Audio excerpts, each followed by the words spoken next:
Selamat pagi teman-teman terkasih. Pada kesempatan kali ini Bu Dewi akan menjelaskan mengenai sistem 5 dunia, dunia yang kedua makhluk hidup yaitu protista.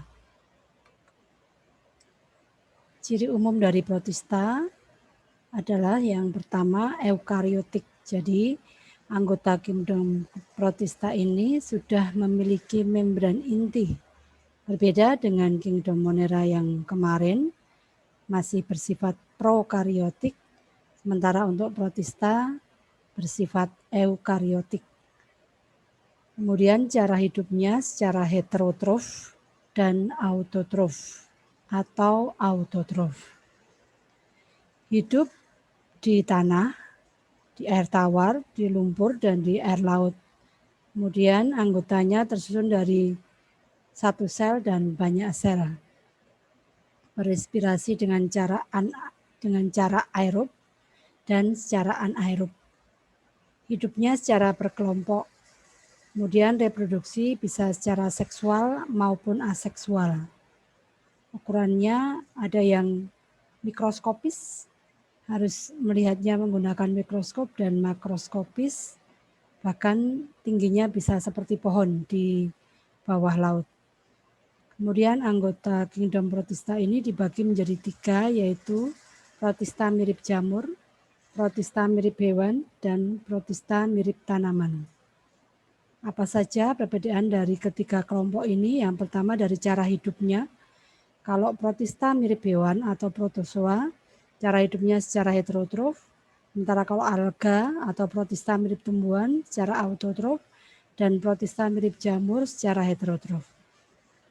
Kemudian berdasarkan ada tidaknya pigmen fotosintetik pada protozoa tidak memiliki kecuali beberapa anggota flagellata.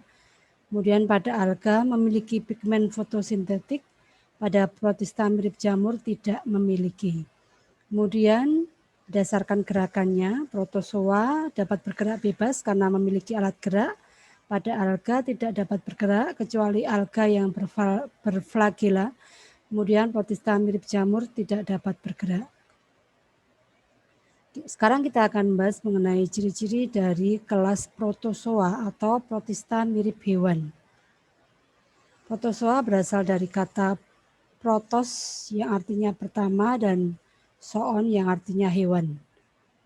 Bergerak dengan flagela atau silia atau pseudopodia.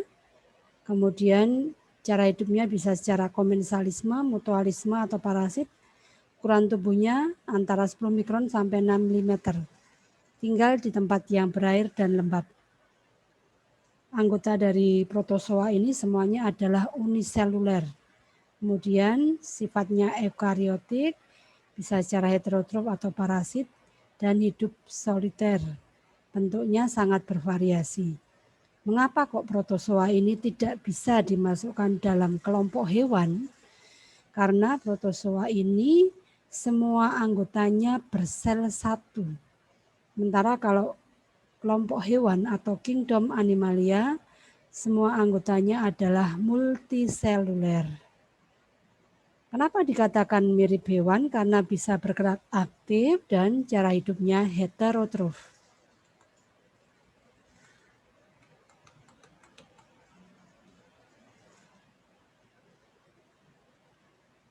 Kelas protozoa ini dibagi menjadi 4 kelompok, yaitu ciliata, flagellata, rhizopoda, dan sporozoa.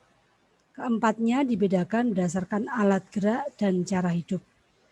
Yang pertama adalah ciliata karena alat geraknya silia atau rambut getar. Yang kedua adalah flagellata karena alat geraknya flagella atau bulu cambuk. Yang ketiga adalah rhizopoda karena alat geraknya kaki semu atau pseudopoda. Kemudian kelompok protozoa itu tidak punya alat gerak. Kemudian dari cara hidupnya, ciliata kebanyakan hidup bebas, flagellata ada yang hidup bebas dan parasit, rhizopoda ada yang hidup bebas dan parasit, kemudian sporozoa semua anggotanya parasit. Contohnya, ciliata ada stentor, dedinium, paramecium, dan masih banyak yang lain. Kemudian flagellata ada trypanosoma, trichomonas, dan yang lainnya. Kemudian Rhizopoda ada amoeba, entamoeba, foraminifera. Kemudian Sporozoa itu Plasmodium. Kita lihat anggota-anggotanya. Yang pertama Rhizopoda. Rhizopoda ini memiliki kaki semu karena kakinya hanya terbentuk dari tonjolan sitoplasma. Ya, dari fase padat ke fase kental sehingga menyebabkan gerak ameboid. Contohnya adalah Amoeba proteus. Kalau Amoeba proteus ini hidupnya bebas. Sementara kalau Entamoeba coli dan Entamoeba gingivalis dia hidupnya parasit. Kemudian flagellata contohnya adalah Trypanosoma dan Noctiluca. Bergerak dengan flagella yang juga digunakan untuk memasukkan makanan ke dalam mulut. Berikutnya adalah jenis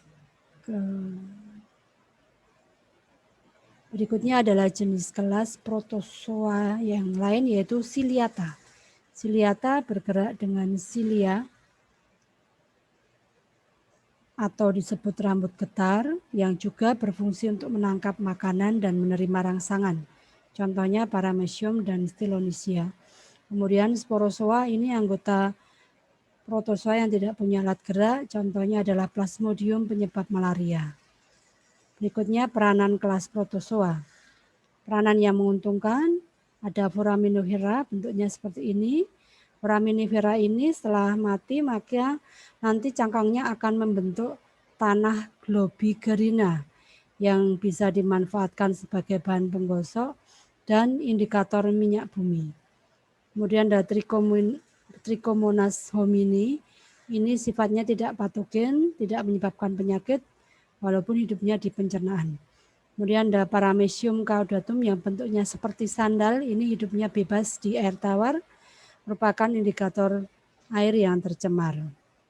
Kemudian ada Trichonympa, ini berperan membantu rayap mencerna selulase karena mencerna selulosa.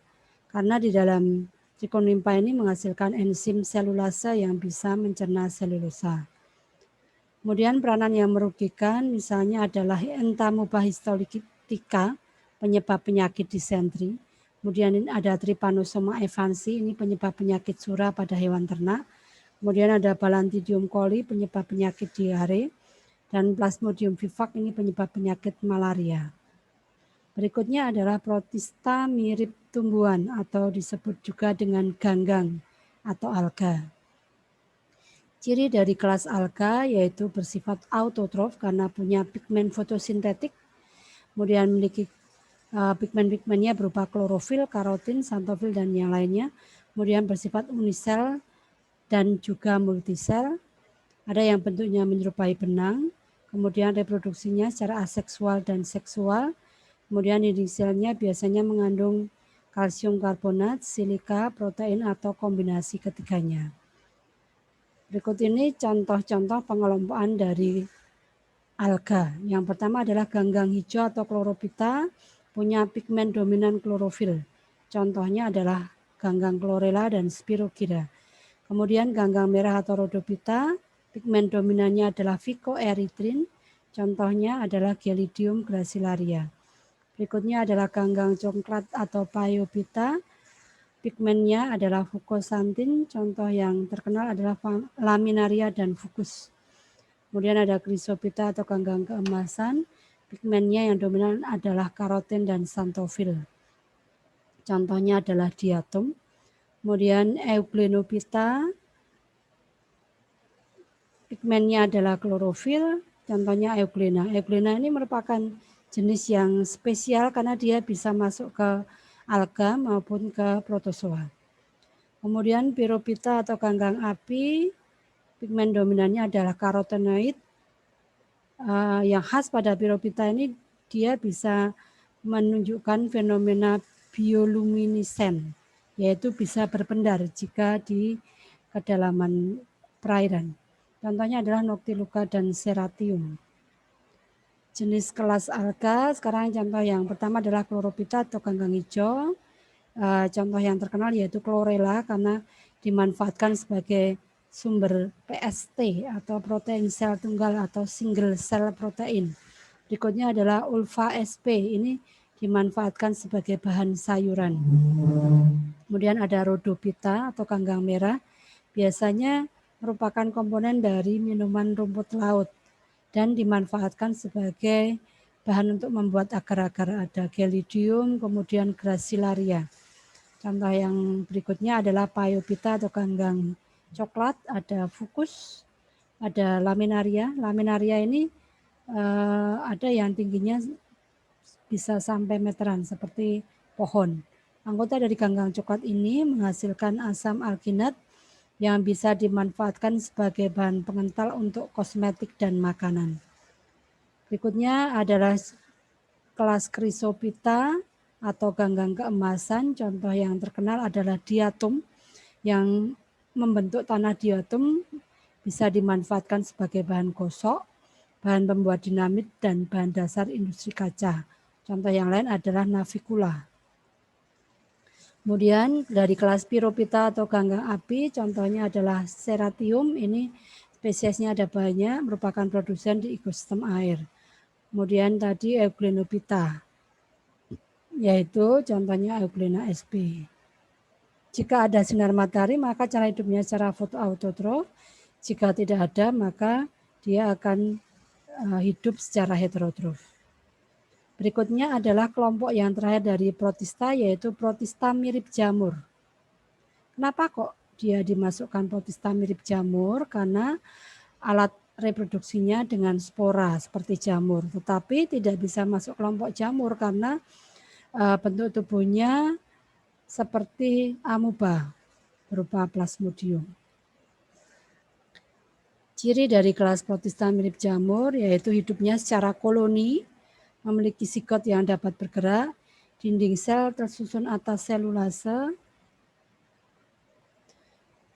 kemudian membentuk spora diploid, cara hidupnya heterotrof dan fagositik, dan umumnya parasit.